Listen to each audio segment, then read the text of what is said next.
Acordei cedo naquele sábado. Antes mesmo do despertador tocar, os olhos já estavam abertos, fixos no teto. Meu coração batia acelerado e a cabeça girava com 1000 pensamentos. Talvez fosse ansiedade, talvez fosse medo. Era o aniversário da Manu. 7 anos. 7. Ainda consigo ouvir o choro dela no hospital, a primeira vez que segurei aquele corpinho pequeno, enrugado, frágil. A primeira vez que me senti inteira. A casa cheirava a brigadeiro desde a noite anterior. Passei horas, enrolando doces enquanto ela dormia, sonhando que o pai apareceria desta vez. Sempre esse sonho. Toda vez que a data se aproximava, os olhos dela ficavam mais esperançosos, como se o tempo fosse capaz de consertar o que ele quebrou. Esse ano ele vem, mãe. Eu sei que vem. Eu fingia que acreditava também. Sorria e mudava de assunto, mas por dentro me despedaçava. A festa seria simples, como sempre. Balões rosa e dourado, uma mesa pequena com cupcakes e um bolo feito por mim. A decoração era de estrelas, porque ela dizia que queria brilhar como elas. Amigos da escola vieram, vizinhos trouxeram lembrancinhas, as mães conversavam entre si. Manu corria de um lado para o outro, animada, sorrindo, mas de vez em quando parava na porta. Ficava olhando para o corredor do prédio, como se esperasse que a qualquer momento ele fosse surgir com um laço vermelho nas mãos e um pedido de desculpas. Eu a chamava de volta para a sala e ela voltava sorrindo, mas seus olhos já não sorriam tanto. Por volta das 6 da tarde, os primeiros convidados começaram a ir embora. Eu agradecia a presença, recolhia os copos plásticos e fingia que não. Via a ansiedade de Manu se transformar em frustração. Ela tentava disfarçar, me dizia que talvez ele estivesse preso no trânsito. Eu respondia que sim, talvez. Por dentro, já me preparava para a hora em que ela ia desabar. O bolo ainda estava intacto. Quero esperar ele para cantar parabéns, ela disse, sentada no sofá com as perninhas balançando. E eu deixei. A noite caiu. As estrelas começaram a surgir no céu, mas não as do papel de parede, as de verdade. E o vazio na sala ficou mais evidente. Eu coloquei a mão no ombro dela, disse que talvez ele tivesse se confundido com o dia. Ela me olhou com os olhos marejados e respondeu num sussurro que me partiu ao meio. Mas ele prometeu, mãe. Foi então que o interfone tocou. Meu coração disparou. Corri até o aparelho com uma sensação amarga na boca. Do outro lado, da linha, uma voz feminina. Disse apenas um nome. Laura.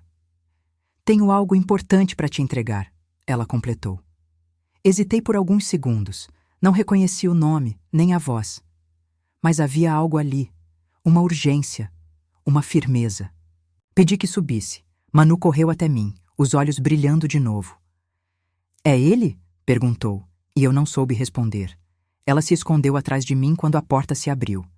E do outro lado, parada no corredor, havia uma mulher com olhos cansados e uma menina que parecia a cópia exata da minha filha. Ali, no silêncio entre a respiração presa e o som do vento passando pelas janelas, começou tudo. Acordei cedo naquele sábado. Antes mesmo do despertador tocar, os olhos já estavam abertos, fixos no teto. Meu coração batia acelerado e a cabeça girava com 1000 pensamentos. Talvez fosse ansiedade, talvez fosse medo. Era o aniversário da Manu. 7 anos. 7. Ainda. Consigo ouvir o choro dela no hospital. A primeira vez que segurei aquele corpinho pequeno, enrugado, frágil. A primeira vez que me senti inteira. A casa cheirava a brigadeiro desde a noite anterior. Passei horas enrolando doces enquanto ela dormia, sonhando que o pai apareceria desta vez. Sempre esse sonho. Toda vez que a data se aproximava, os olhos dela ficavam mais esperançosos, como se o tempo fosse capaz de consertar o que ele quebrou. Esse ano ele vem, mãe. Eu sei que vem. Eu fingia que acreditava também. Sorria e mudava de assunto. Mas por dentro me despedaçava. A festa seria simples, como sempre. Balões rosa e dourado, uma mesa pequena com cupcakes e um bolo feito por mim. A decoração era de estrelas, porque ela dizia que queria brilhar como elas. Amigos da escola vieram, vizinhos trouxeram lembrancinhas, as mães conversavam entre si. Manu corria de um lado para o outro, animada, sorrindo. Mas de vez em quando, parava na porta. Ficava olhando para o corredor do prédio, como se esperasse que a qualquer momento ele fosse surgir com um laço vermelho nas mãos e um pedido de desculpas. Eu a chamava de volta para a sala e ela voltava sorrindo, mas seus olhos já não sorriam tanto. Por volta das 6 da tarde, os primeiros convidados começaram a ir embora. Eu agradecia a presença, recolhia os copos plásticos e fingia que não. Via a ansiedade de Manu se transformar em frustração. Ela tentava disfarçar, me dizia que talvez ele estivesse preso no trânsito. Eu respondia que sim, talvez. Por dentro, já me preparava para a hora em que ela ia desabar. O bolo ainda estava intacto. Quero esperar ele para cantar parabéns, ela disse, sentada no sofá com as perninhas balançando. E eu deixei. A noite caiu. As estrelas começaram a surgir no céu, mas não as do papel de parede, as de verdade. E o vazio na sala ficou mais evidente. Eu coloquei a mão no ombro dela, disse que talvez ele tivesse se confundido com o dia. Ela me olhou com os olhos marejados e respondeu num sussurro que me partiu ao meio. Mas ele prometeu, mãe. Foi então que o interfone tocou. Meu coração disparou. Corri até o aparelho com uma sensação amarga na boca. Do outro lado, da linha, uma voz feminina. Disse apenas um nome: Laura. Tenho algo importante para te entregar, ela completou. Hesitei por alguns segundos. Não reconheci o nome, nem a voz, mas havia algo ali, uma urgência, uma firmeza. Pedi que subisse, Manu. Correu até mim, os olhos brilhando de novo. É ele? Perguntou, e eu não soube responder. Ela se escondeu atrás de mim quando a porta se abriu, e do outro lado, parada no corredor, havia uma mulher com olhos cansados, e uma menina que parecia a cópia exata da minha filha.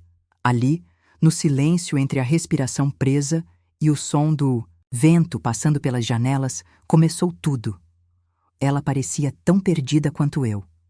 Laura tinha os olhos avermelhados, mas não de quem tinha acabado de chorar. Era algo mais profundo, mais cansado, como se ela não dormisse direito há meses, talvez anos. A garotinha ao lado dela, Lina, se mantinha agarrada à barra do vestido da mãe, observando tudo com olhos enormes. Ela tinha os mesmos cílios longos da Manu, o mesmo jeito de segurar o cabelo quando ficava envergonhada. Era como se eu estivesse olhando para uma versão duplicada da minha filha. Isso me deu náuseas. Laura segurava aquela pasta com tanta força que seus nós dos dedos estavam brancos. Disse que precisava me mostrar umas coisas, e eu só conseguia sentir. Caminhamos até a mesa da sala, onde ainda restavam balões murchos e uma fatia de bolo esquecida. Manu se recolheu no quarto depois que viu que o interfone não era para ela. Estou cansada, mãe, ela disse. Mas eu sabia que era o tipo de cansaço que não se dorme para curar. Laura se sentou diante de mim, abriu a pasta e uma chuva de documentos, fotos e cópias caiu entre nós. Começou a falar. Contou como conheceu Henrique, como ele havia desaparecido durante a gravidez dela, mas voltado pouco depois com 1000 desculpas, como se envolveu em negócios estranhos, como ele sempre ia embora com frequência, dizendo que estava cuidando de assuntos importantes em outra cidade. E depois, como ela descobriu que ele mantinha uma segunda vida. Ela falava e meu estômago virava do avesso. Cada pedaço daquelas história se encaixava perfeitamente nas lacunas que eu mesma tinha vivido. Os mesmos desaparecimentos, as mesmas desculpas, os mesmos olhares calculados. Quando ela colocou uma foto dele sorrindo num parque ao lado das 2 filhas, Manu e Lina, com datas sobrepostas, entendi. Ele não apenas nos enganava, ele nos usava. Como bonecas em prateleiras diferentes, tiradas quando mais lhe convinha. Laura me olhou com os olhos transbordando, mas sem derramar uma lágrima. Você achou que ele estava fora do país, não é? Eu não respondi. Só senti o rosto queimar. Ele dizia que estava fazendo um MBA na Europa, trabalhando com investidores, que por isso não podia ver a filha. E eu acreditava. como uma idiota. Fiz todas as festas de aniversário da Manu com um lugar reservado para ele na mesa. Inventei presentes fictícios, cartões de voz fingindo que tinham vindo dele. Eu menti para proteger a imagem de um pai que nem se importava em ser lembrado. Laura pegou um envelope menor e puxou o que parecia uma certidão de nascimento. O nome dele estava lá, como pai de Lina, em letras firmes, mas com outro sobrenome. Ele tinha mudado até isso. Ele me disse que tinha mudado o nome por questões de segurança, que estava sendo ameaçado, ela disse. Mas quando encontrei um registro em nome antigo, descobri você. Não sei por quanto tempo ficamos ali, em silêncio. Só ouvindo o barulho dos papéis sendo mexidos, o ponteiro do relógio de parede e, ao fundo, a televisão ligada no quarto da Manu. Eu não sabia se sentia ódio, vergonha, pena de mim mesma ou tudo isso misturado. Parte de mim queria gritar, socar a parede. A outra só queria chorar no colo de alguém. Mas não havia ninguém para isso. Nunca houve. Laura suspirou. Acho que ele está fazendo isso com outras mulheres também. Eu vi movimentações. Em nome de uma terceira pessoa. Olhei para ela. E o medo que vi no rosto dela não era mais só raiva. Era pavor, perigo. Ela puxou o celular, abriu uma pasta de fotos e me mostrou prints de contas em nome falso, empresas de fachada, depósitos inexplicáveis. Henrique estava envolvido em algo muito maior do que só mentir para duas mulheres. E quanto mais ela mostrava, mais eu entendia que aquilo não era apenas traição. Era crime. Eu olhei para a porta fechada do quarto da Manu, aquele rosto inocente que acreditava em aniversários, em promessas, em finais felizes. E senti algo se mover dentro de mim. Um instinto bruto, dolorido. Um tipo de raiva silenciosa que me dizia que eu precisava ir até o fim. Pela minha filha, pela filha dela, por todas nós. Laura me olhou com firmeza e disse: Eu sei onde ele está. Eu rastreei tudo, e se você quiser, a gente pode ir até ele. Não respondi de imediato. Apenas olhei para aquela mesa cheia de verdades que destruíam os 7 anos de história que eu achava ter vivido. E soube, naquele instante, que eu não ia recuar, nem um passo. Não sei por quanto tempo ficamos ali, em silêncio, só ouvindo o barulho dos papéis sendo mexidos, o ponteiro do relógio de parede e, ao fundo, a televisão ligada no quarto da Manu.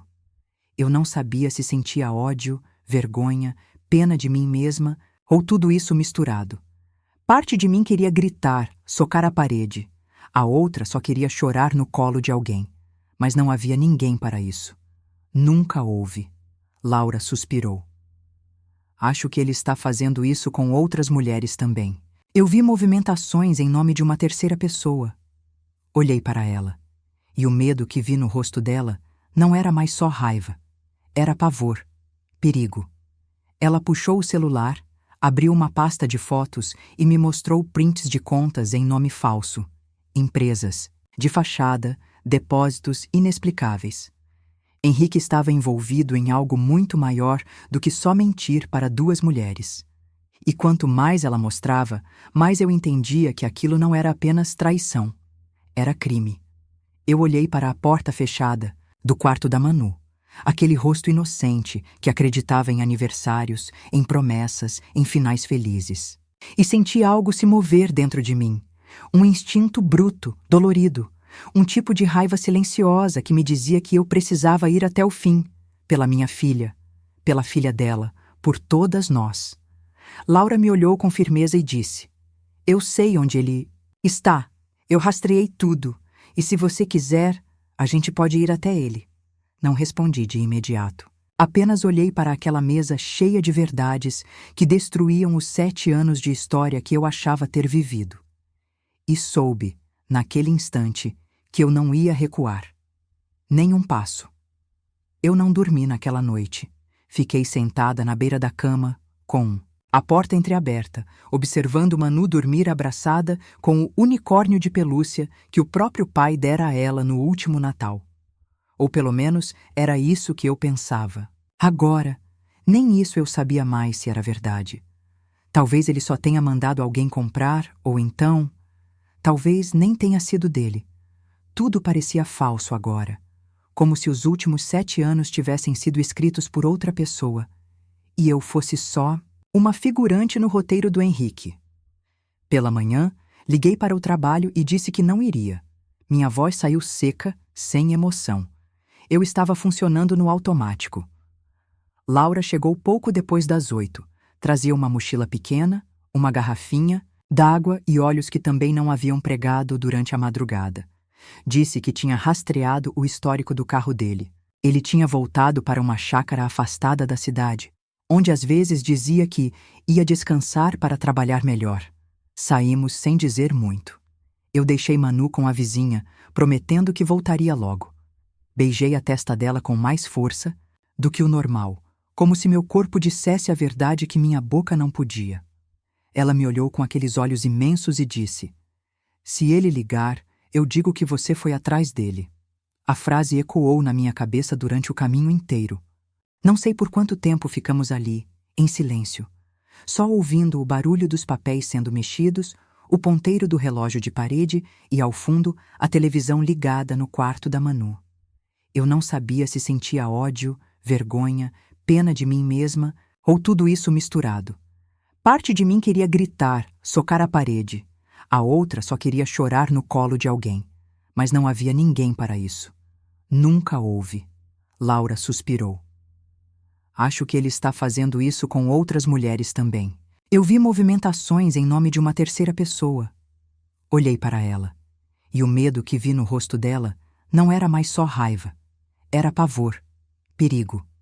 Ela puxou o celular, abriu uma pasta de fotos e me mostrou prints de contas em nome falso. Empresas, de fachada, depósitos inexplicáveis. Henrique estava envolvido em algo muito maior do que só mentir para 2 mulheres. E quanto mais ela mostrava, mais eu entendia que aquilo não era apenas traição. Era crime. Eu olhei para a porta fechada do quarto da Manu. Aquele rosto inocente que acreditava em aniversários, em promessas, em finais felizes. E senti algo se mover dentro de mim. Um instinto bruto, dolorido. Um tipo de raiva silenciosa que me dizia que eu precisava ir até o fim. Pela minha filha, pela filha dela, por todas nós. Laura me olhou com firmeza e disse: "Eu sei onde ele está. Eu rastreei tudo. E se você quiser, a gente pode ir até ele." Não respondi de imediato. Apenas olhei para aquela mesa cheia de verdades que destruíam os 7 anos de história que eu achava ter vivido. E soube, naquele instante, que eu não ia recuar. Nem um passo. Eu não dormi naquela noite. Fiquei sentada na beira da cama, com a porta entreaberta, observando Manu dormir abraçada com o unicórnio de pelúcia que o próprio pai dera a ela no último Natal. Ou pelo menos era isso que eu pensava. Agora, nem isso eu sabia mais se era verdade. Talvez ele só tenha mandado alguém comprar, ou então, talvez nem tenha sido dele. Tudo parecia falso agora, como se os últimos 7 anos tivessem sido escritos por outra pessoa, e eu fosse só uma figurante no roteiro do Henrique. Pela manhã, liguei para o trabalho e disse que não iria. Minha voz saiu seca, sem emoção. Eu estava funcionando no automático. Laura chegou pouco depois das 8. Trazia uma mochila pequena, uma garrafinha, d'água e óleos que também não haviam pregado durante a madrugada. Disse que tinha rastreado o histórico do carro dele. Ele tinha voltado para uma chácara afastada da cidade, onde às vezes dizia que ia descansar para trabalhar melhor. Saímos sem dizer muito. Eu deixei Manu com a vizinha, prometendo que voltaria logo. Beijei a testa dela com mais força do que o normal, como se meu corpo dissesse a verdade que minha boca não podia. Ela me olhou com aqueles olhos imensos e disse: "Se ele ligar, eu digo que você foi atrás dele." A frase ecoou na minha cabeça durante o caminho inteiro. Viraram histórias novas, e as lágrimas deram lugar às pequenas conquistas do dia a dia. Uma redação bem escrita, um desenho pendurado na geladeira, um sorriso sem motivo. Laura se tornou minha irmã de alma. Disse que aquela luta nos transformou. E transformou mesmo. Agora ela dava palestras sobre abuso psicológico, sobre crimes silenciosos, dentro de lares perfeitos demais. Eu a acompanhava sempre que podia. E cada vez que uma mulher vinha nos agradecer, eu entendia que tudo valeu a pena. No meu último aniversário, ganhei de Manu um desenho nosso. Ela escreveu com letras tortas no topo: "A mamãe é mais forte que um castelo." Olhei aquilo e chorei. Não de dor, mas de orgulho. A vida seguiu. Mais leve, mais justa. E no fundo, eu sabia. Henrique nunca mais tocaria em mim, nem em nenhuma de nós, porque o castelo dele desmoronou. Mas eu aprendi a construir o meu com tijolos de verdade. E nele só entra quem sabe amar de verdade.